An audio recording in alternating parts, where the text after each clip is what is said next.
How much time do you spend every day working on your dream? In the last 90 days, how many books have you read? In the last year, what new skill or knowledge have you acquired? What kind of investment have you made in you? You don't want it badder than you want to party. You don't want it as much as you want to be cool. Most of you don't want success as much as you want to sleep. Some of you love sleep more than you love success. And I'm here to tell you today, if you're going to be successful, you gotta be willing to give up sleep. There is no shortcut. There is no hack.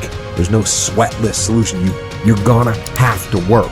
There is always weakness to work on. Always. A lot of them.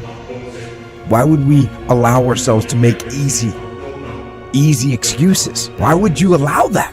Are you going to make today count? Because that's all you can control. And that's all that matters. It doesn't matter where you start, guys. It doesn't matter what talents you're born with. It's about where you finish. And this race isn't over. It's not over. You could still come in first in the marathon. But you gotta start today. You gotta start now. You have everything you have. Everything you need is inside you. But I realize that doesn't mean just because you don't think you're good enough, doesn't mean you can't be good. Doesn't mean you can't be great. Doesn't mean you can't carry on. But it's not gonna always be like this. Your condition is not your conclusion. Nothing is impossible. So you have to decide before you leave, what's that first thing that's been impossible for you? I want you to attack it and overcome it. Because if you run from the adversity that you're going through today, you'll forever be at that level in which you're going through for the rest of your life. One day you'll look back on your life and appreciate the struggle and have nothing but gratitude for everything that happened along the way. And you come to recognize that in return, you're given the chance to earn the greatest edge of all, and one that can never be taken away. You have enough right now to change your life. You have enough right now to flip this world upside down.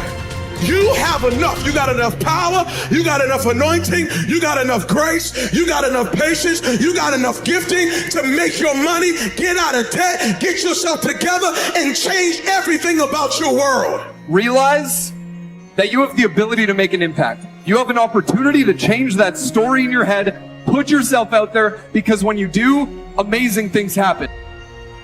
The essence of life is growth. The essence of life is growth, to do the best you can. And here's what's interesting. Humans are the only life form that will do less than they possibly can. Humans are the only life form that will settle for less. Every other life form except human beings strive to its maximum capacity. How tall will a tree grow? Approximately as tall as it possibly can. You never heard of a tree growing half as high as it could. No, trees don't grow half.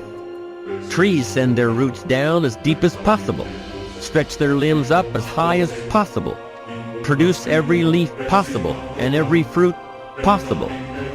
As a matter of fact, you never heard of a human physically growing half. We keep growing until we're done. Now that's a part of life we can't control. It's genetically coded. And that's probably why we keep growing till we're done. Because we can't control that part. It's the rest of our growing that we control. The growing of our minds, the expansion of our minds, that we can control. And that's what tends to get away from us. All life forms inherently strive to their max except human beings. Now, why wouldn't human beings strive to their maximum possibility? Here's why. Because we've been given the dignity of choice. It makes us different than alligators and trees and birds. The dignity of choice makes us different than all other life forms. And here's the choice: to become part of what we could be, enough to get by, or to become all that we can be. My best advice for you is to choose the all.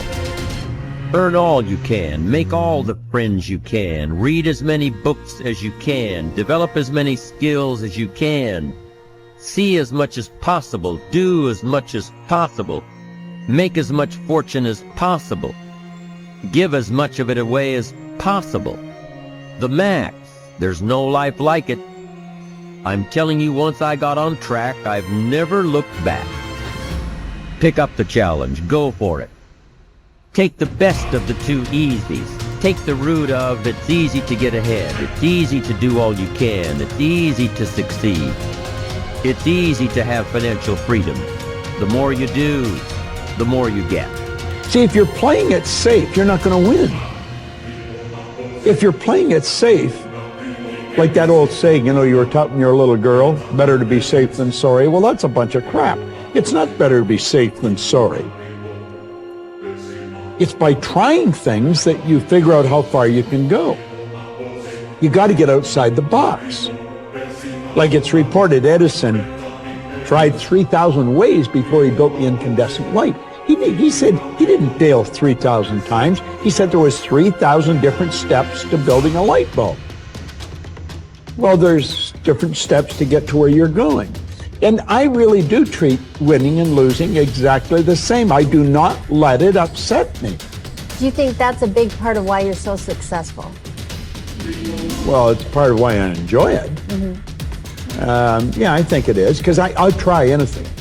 Like if I'm into an idea, the idea of losing never enters my mind. See, I have worked with giants. I had the good fortune of working with Sir Edmund Hillary. He was the first man to stand on top of the world. And I worked with him on 3 different occasions. And the only difference in Ed Hillary and Bob Proctor is in his size. Now, he's gone now, but he was a big man. And he shook hands with me. His hand wrapped right around mine. I felt like a dwarf, you know. And talking to him, like it never entered his mind he wouldn't get to the top of the mountain. But he failed in 1951. He failed in 1952. It wasn't until 1953 that he got to the top of the mountain. You know, people had died for centuries trying to do that. But he said, I knew if I could see it in here, I could hold it out here. Stella Mann wrote that in a book. You can see it in your head, you can hold it in your hand. And that's right. And if you're not prepared to lose, you're never going to win, because you're always playing it safe. And there's no reward in that. Dare to go forward. Winston Churchill once said, courage is rightly considered the foremost of the virtues, because upon it all others depend. Courage is the chief distinguishing characteristic of the true leader. It is almost always visible in the leader's words and actions. It is absolutely indispensable to success, happiness, and the ability to motivate other people to be the best they can be. Follow through on your vision. In a way, it is easy to develop a big vision for yourself and for the person you want to be. It is easy to commit yourself to living with complete integrity. But it requires incredible courage to follow through on your vision and on your commitments. You see, as soon as you set a high goal or standard for yourself, you will run into all kinds of difficulties and setbacks. Refuse to compromise. You will be surrounded by temptations to compromise your values and your vision. You will feel an almost irresistible urge to get along by going along. Your desire to earn the respect and cooperation of others can easily lead to the abandonment of your principles. And here is where courage comes in. Stick to your principles. Courage combined with integrity is the foundation of character. The first form of courage is your ability to stick to your principles, to stand for what you believe in and to refuse to budge unless you feel right about the alternative. Courage is also the ability to step out in faith, to launch out into the unknown, and then to face the inevitable doubt and uncertainty that accompany every new venture. Avoid the comfort zone. Most people are seduced by the lure of the comfort zone. This can be likened to going out of a warm house on a cold, windy morning. The average person, when he feels the storm swirling outside his comfort zone, rushes back inside where it's nice and warm. But not the true leader. The true leader has the courage to step away from the familiar and comfortable and to face the unknown with no guarantees of success. It is this ability to boldly go where no man has gone before that distinguishes you as a leader from the average person. This is the example that you must set if you are to rise above the average.